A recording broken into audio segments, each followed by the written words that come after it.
ফকিনির বাচ্চা, তোর কত বড় সাহস! তুই ম্যাডামের রুমে ঢুকে গেছিস, আবার ম্যাডামের পাশে দাঁড়াইছিস। হ্যাঁ, উনি হলো আমার হাজবেন্ড। Got it? আরে ম্যাডাম, আপনি এগুলো কি কইতাছেন? আসসালামু আলাইকুম ম্যাডাম। আরে তুমি আজকে আমাদের অফিসে নতুন একটা ম্যাডাম জয়েন করার কথা ছিল। তুমি কি সেই নতুন ম্যাডাম? হ্যাঁ, তোমাকে আমি বলেছিলাম না আমার নতুন একটা জব হয়েছে, আর আজকে আমার নতুন জবের ফার্স্ট ডে। জানো, আমি শুনে খুব খুশি হয়েছি। আমার অনেক দিনের ইচ্ছা ছিল আমার বউ লেখাপড়া শিখে অনেক বড় একটা চাকরি করব। আর তুমি যে অফিসটা আইছো না, এই অফিসটা অনেক বড় একটা অফিস। ওই ইংরেজিতে কি একটা বলে যেন, মাল্টি ন্যাশনাল অফিস। বিশ্বাস করো, আমার খুব গর্বিত মনে হচ্ছে যে তুমি আজকে এত বড় একটা অফিসে চাকরি পাইছো। এই অফিসের সমস্ত লোক তোমার ম্যাডাম করে ডাকবো। আমার যে কি খুশি লাগতেছে তোমার বলে বোঝাতে পারবো না। তোমাকে এতটা খুশি দেখে আমারও খুব ভালো লাগছে। আচ্ছা ঠিক আছে, আমি যাই। আচ্ছা শোনো, আমি যে তোমার হাজবেন্ড এটা অফিসে তুমি কারোর বললো না? কেন বলবো না যে তুমি আমার হাজবেন্ড? আমি তো আরো গর্ব করে বলবো যে তুমি আমার হাজবেন্ড। আজকে আমি যে পজিশনে এসেছি সেটা তো শুধুমাত্র তোমার জন্যই সম্ভব হয়েছে। তোমার অফিসে কেউ যদি জানতে পারে তোমার হাজবেন্ড সামান্য একজন দারোয়ান, তাহলে অফিসে তোমার মান সম্মান থাকবো না। আর আমি চাই না আমার কারণে তোমার মান সম্মানে কোনো আঘাত পড়ুক।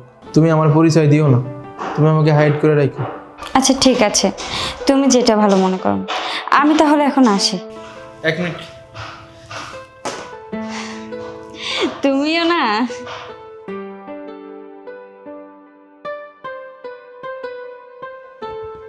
এই শোনো না, আমার ফোনে না ব্যালেন্স শেষ হয়ে গেছে।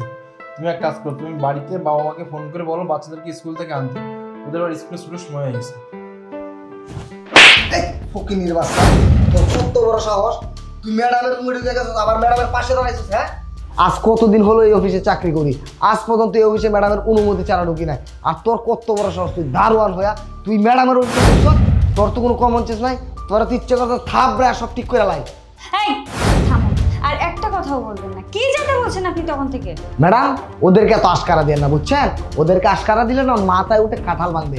ওদের মতো ফকিনীদের স্বভাব আমাদের ভালো করে জানা আছে। ও থাকবো গেটে, ও গেটে না দেখা আপনার অফিসে আসা পড়ছে। ওর কত বড় সাহস! এর তো থাপড়ানো উচিত ম্যাডাম, আরো কটা দেওয়া উচিত। আপনি তো নতুন অফিসে জয়েন করছেন, আপনার পড়ানোর চেষ্টা করতেছে হঠাৎ যাতে আপনার মানে হাতটা দখল করতে পারে। ওদের ধান্দা আমরা বুঝি না, ফকিনীর বাচ্চা। থামেন, অনেকক্ষণ ধরে আজে বাজে কথা বলে যাচ্ছেন। আপনি জানেন ও আমার কি হয়? না জেনে শুনে আপনি ওকে সেই থেকে যা নয় তাই বলে অপমান করছেন কেন? হ্যাঁ, আরে ম্যাডাম, না জানার কি আছে? আমি তো সবই জানি। ও তো একটা দারোয়ান, আজ থেকে 5 বছর ধরে এখানে দারোয়ানি করতেছে। এই একদম চুপ করুন। আপনি জানেন উনি আমার কি হয়, আর ওনার সাথে আমার কোনো সম্পর্ক আছে নাকি না আপনি তো এটাও জানেন। উনি হলো আমার হাজবেন্ড। Got it? আরে ম্যাডাম, আপনি এগুলো কি কইতাছেন? এই ফকিন্নির বাচ্চা, দারোয়ানের বাচ্চা আপনার হাজবেন্ড হয় কিভাবে? আপনার কি মাথা ঠিক আছে ম্যাডাম? এগুলো কি কর? এটা তো অসম্ভব। আর বলেন ম্যাডাম, ও কোন অ্যাঙ্গেলে আপনার সাথে যায় এটা আপনি বলেন তো। হ্যাঁ, এই ছোট লোক ফকিন্নি দারোয়ানটাই আমার হাজব্যান্ড। আর আজকে আমি যে পজিশনে আছি না, আমার এই ছোট লোক দারোয়ান হাজব্যান্ডের জন্যই আসি। আর আপনি যে অফিসে জব করেন, আমি তো আপনার ভিতরে ন্যূনতম ম্যানার্সটুকু দেখতে পাচ্ছি না। কার সঙ্গে কিভাবে কথা বলতে হয়, কার সামনে কিভাবে আচরণ করতে হয়, এই ম্যানারটুকু আপনার জানেন। আর আমি এই অফিসে থাকা অবস্থায় আপনি এখানে বেশি দিন জবও করতে পারবেন না। যাই হোক, আপনার এই চেহারাটা আমি দ্বিতীয়বার আর দেখতে চাই না। আপনি এই মুহূর্তে অফিস থেকে বের হয়ে যান। কি হলো, যান। স্যার এক মিনিট, শোনো না, তুমি এই স্যারকে অফিস থেকে এখন বের করে দিও না।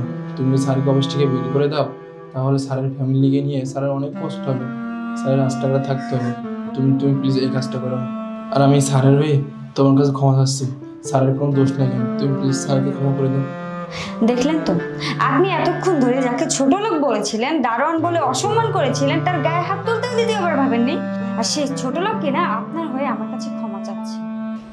এটাকেই বলে মনুষ্যত্ববোধ। সে একজন দারোয়ান হয়ে তার ভিতরে যে মনুষ্যত্ববোধ আছে না, আপনার মতো শিক্ষিত মানুষের ভিতরেও সেই মনুষ্যত্ববোধের ছিটে ফোটাও না।